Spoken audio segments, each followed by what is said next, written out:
4 farklı renk, tek bir baskı ve karşınızda Snapmaker'ın ejderhası, ayrıca küçük bir dinozorumuz var. Herkese merhabalar. Boomerang World'e hoş geldiniz. Ben Buğra. Biliyorum ilk videonun üzerinden biraz zaman geçti. Ama bu süreçte yorumlarınızı dikkatli bir şekilde okudum. Bir izleyicimiz kalibrasyon sırasında dördüncü kafanın takıldığını, bir izleyicimiz ise filamentin makineden akmadığını söylemiş. Hemen çok kısa bir şekilde cevaplayayım. Kafayı yuvasına oturttururken üzerindeki mandalda bulunan kırmızı çizginin tamamen kaybolduğundan emin olmalıyız. Ayrıca filament takma sorunun içinde 45 derecelik açıyla keserseniz tekrar akıp akmadığını kontrol edebilirsiniz. Daha detaylı sorunlar için de altlarda yorumlarda buluşarak birlikte sorunun çözümüne inmeye çalışabiliriz. Yorumlarınız benim için çok değerli. Fakat bugün konumuzdan sapmamamız lazım ve Part 2 videosuna hemen hızlıca geçelim. Hazırsanız başlıyoruz.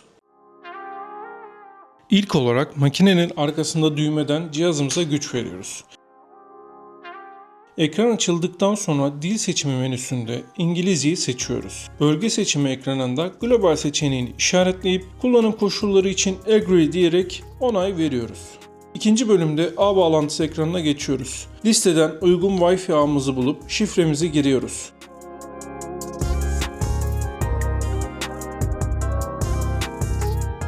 Cihazın ağa bağlanmasını bekliyoruz. Bağlantı kurulduktan sonra telefon uygulaması kurulumuna geçiyoruz. Burada telefon ekranını yansıtarak devam ediyorum. Ekranda Apple Store var. Ancak Google Store'da da işlemler aynı. Mağazadan Snapmaker uygulamasını indiriyoruz.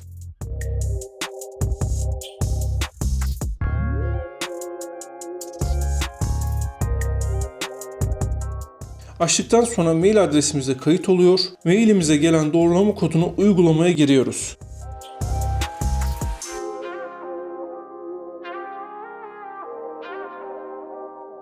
Ardından Bind Device diyerek makinenin ekranında çıkan QR kodunu telefon kamerasına okutuyoruz.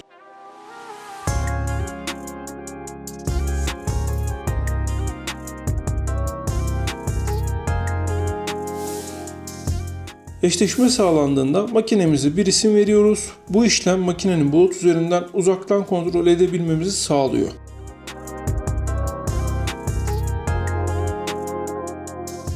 Şimdi makine ekranından cihaz kalibrasyonunu başlatıyoruz. Makine testlere başlarken teknik yapısından kısaca bahsedelim. U1 modeli X ve Y eksenlerinde Core-XY hareket sistemini kullanıyor ve hareketin sağlandığı çubuklar karbon fiber malzemeden üretilmiş. Makine ortalama 30 dakika sürecek olan bu kalibrasyonda 4 kafanın offset değerlerini ve yatak düzlemini kendi kendine hesaplıyor.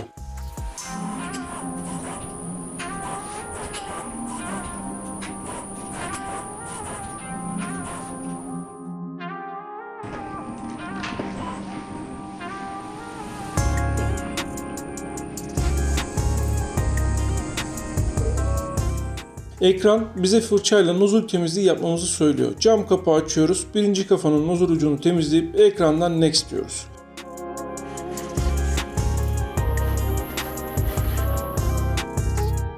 Makinenin sırasıyla ikinci, üçüncü, dördüncü kafalarını öne getiriyor. Bu kafaların uçlarını da fırçalayarak işlemi bitiriyoruz. Bu temizlik sensör okumalarında hata olmaması için önemli.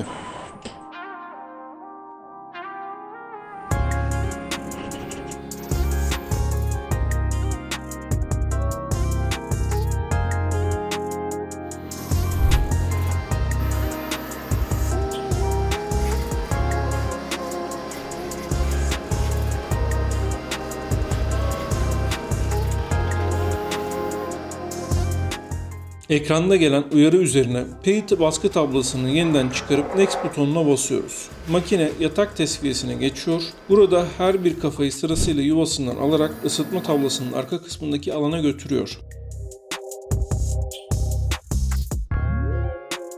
Sensörlere dokunarak tüm kafaların Z eksenindeki yükseklik farklarını ölçüyor. İşlemi biten kafayı park yuvasına bırakıp diğerine geçiyor. Tüm takım başlıkları için bu ölçüm tek tek yapılıyor.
Ölçümler bittikten sonra makine tablayı yerine koymamızı istiyor. Çıkardığımız pi tablayı manyetik yatağa hizalayarak yerleştiriyoruz.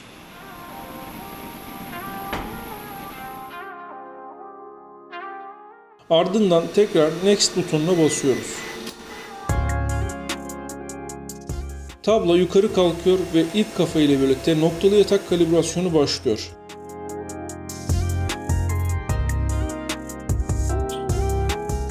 Yatak üzerinde farklı noktalara dokunarak yüzeyin haritası çıkarılıyor.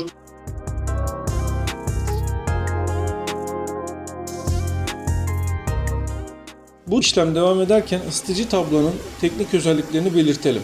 Makinenin tablası 100 dereceye kadar ısınabiliyor. 1,5 mm taban ve 5 mm takviye nervürlerinden oluşan toplam 6,5 mm kalınlığına sahip. Bu kalınlık esnemeleri 0,4 mm'nin altında tutuyor.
Üçüncü kalibrasyon aşaması olan titreşim telafisine geçiyoruz. Ekranda işlemin yaklaşık 4 dakika süreceği belirtiliyor. Videoda bu kısmı hızlandırdık. X ve Y eksenlerindeki rezonanslar ölçülüp kaydediliyor.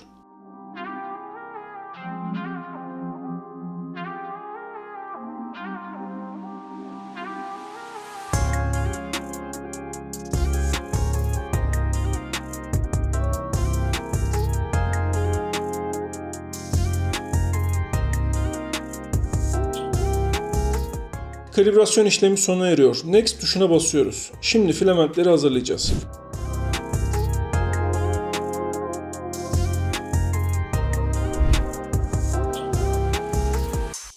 Filament ucunu yan keski yardımıyla 45 derecelik açıyla kesiyoruz.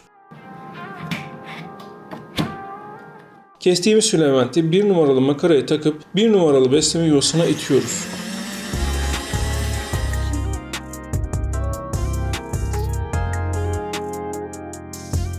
Ardından siyah filamenti 2 numaraya,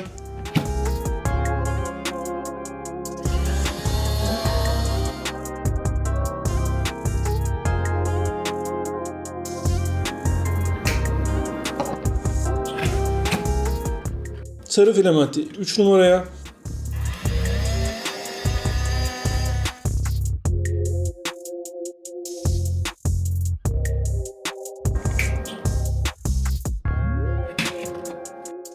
kırmızı filamenti ise 4 numaraya takıyoruz. Yuvaların üzerindeki beyaz ışıklar yandığında besleme işlemi onaylanmış oluyor. Ekranda yüklemenin başarılı olduğunu teyit ediyoruz. 4 filamentin de yüklenmesi bitti. Bu sırada ekrana yazılım güncellemesi uyarısı geliyor. Kurulumda karşınıza çıkarsa bu güncellemeyi yapmalısınız.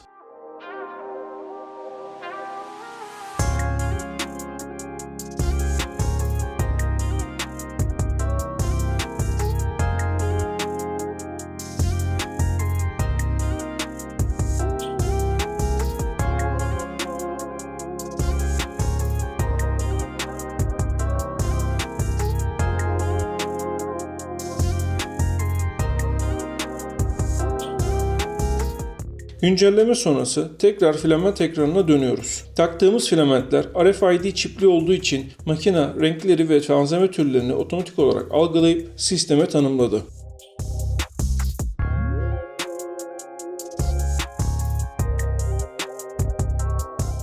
Modelimizi seçip baskıya gönderiyoruz. Gönderim ekranında ekstrüzyon akış kalibrasyonu ve yatak seviyeleme seçeneklerini açmak yüzey kalitesi için önemlidir. Makine baskıya başlıyor. Zaman atlamalı çekimde yani timelapse'te kafaların değişimi ve katmanların basılmasını görüyoruz. Arka tarafta basılan küçük kule bekleme sırasında bozulan filamentlerin temizlenmesi için oluşturuluyor.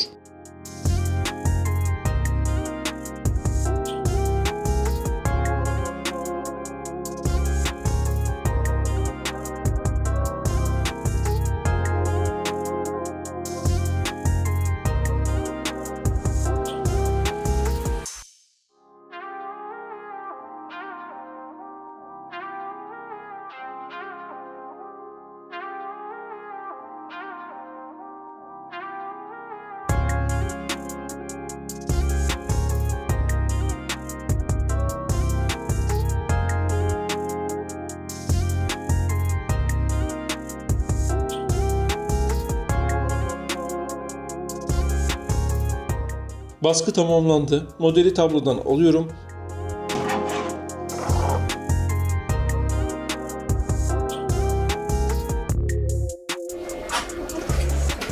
Basılan ejderha modelinin yüzey detayları ve renk geçişleri bu şekilde. Ayrıca daha önceden test amacıyla bastığım bu dinozor figürünü de görebilirsiniz. Bu modelin baskısı da yaklaşık 6 saat sürmüştü. Makinenin arkasındaki atık kutusunu alıyorum. Biriken atık miktarı bu şekilde.